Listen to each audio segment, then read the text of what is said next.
नासिक त्र्यंबकेश्वर सिंगस्त कुंभ के नाम पर करीब 500 से 600 करोड़ रुपए के फर्जी वर्क ऑर्डर जारी कर ठगी करने वाले गिरोह का पुलिस ने पर्दाफाश किया है। मामले में 2 आरोपियों को गिरफ्तार किया गया है, जबकि अन्य आरोपियों की तलाश जारी है। महाराष्ट्र के कुंभ मंत्री गिरीश महाजन के मुताबिक कुछ ठेकेदार उनके पास फर्जी कार्यादेश लेकर पहुंचे थे। जांच में अधिकारियों के फर्जी नाम और डिजिटल हस्ताक्षर का इस्तेमाल किए जाने की बात सामने आई। महाजन ने बताया कि इस मामले में उनके दूर के रिश्तेदार तनय महाजन का नाम भी सामने आया है। महाजन ने स्पष्ट किया कि कुंभ मेले से जुड़े सभी टेंडर और कार्यादेश ऑनलाइन प्रक्रिया से जारी किए जाते हैं। अटक करण्यात आली, काय सांगा? 2 जणांना कुंभमेळ्याच्या या खोट्या वर्क ऑर्डरच्या संदर्भामध्ये मीच माझ्याकडे लोक आले होते की अशी ऑर्डर मला मिळालेली आहे आणि त्या संदर्भामध्ये मीच सीपींनाही सांगितलं आहे, मुख्यमंत्री मोदीच्या कारण मी सर्वात मीटिंगच्या दिवशीच कुंभमेळ्याची बैठक होती त्या विषय घातलेला आहे।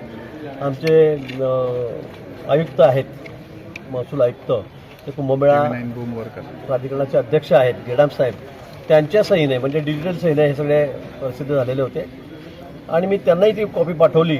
ते पण म्हणले की अशी आपली कुठली कॉपी या ठिकाणी आपण अशी दिलेली नाही, असं कुठलं टेंडर निघालेलं नाही आणि म्हणून मग आपण पोलिसांमध्ये तक्रार केली। त्याच्यामध्ये 2 जणांना ताब्यात दिले आहे। अजून एक जण त्यातला जो मुख्य अजून आरोपी आहे शकील नावाचा, तो सुद्धा फरार आहे।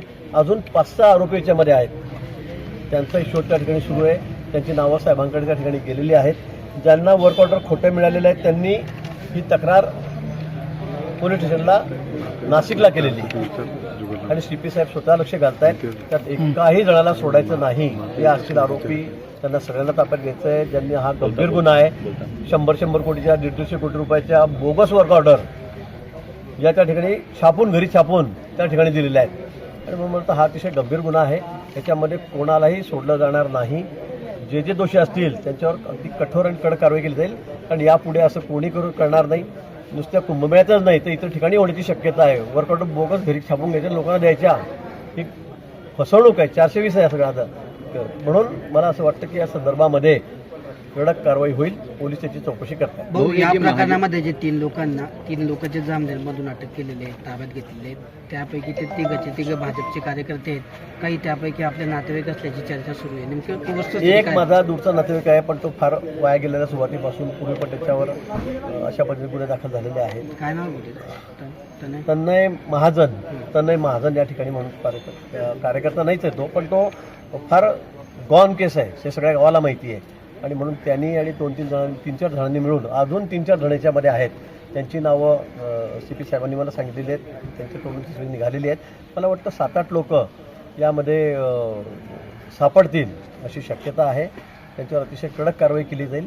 याबरोबर या ठिकाणी गावामध्ये माझ्या अशी तक्रार आली की तुला ग्रामसेवक करतो, तुला तलाठी करतो, पैसे द्या, असे काही ग्रामीण भागातल्या मुलांना फसवून त्या ठिकाणी काही लोकांनी पैसे जमा केलेले आहेत, अशी तक्रार माझ्याकडे आज आलेली आहे। त्या संदर्भामध्ये पोलिसांकडे मी सूचना दिलेल्या आहेत। त्यांना सांगितलं तुम्ही तक्रार द्या, कंप्लेंट द्या आणि त्यांनाही सगळ्यांना ताब्यात घ्या।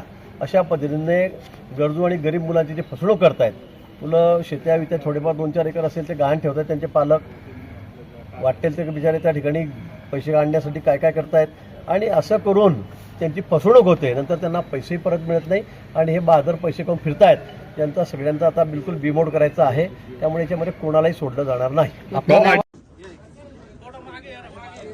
उन्होंने ठेकेदारों से फर्जी ऑफलाइन वर्क ऑर्डर से सावधान रहने की अपील की और कहा कि मामले में शामिल किसी भी व्यक्ति को, चाहे वह उनका रिश्तेदार ही क्यों न हो, बख्शा नहीं जाएगा।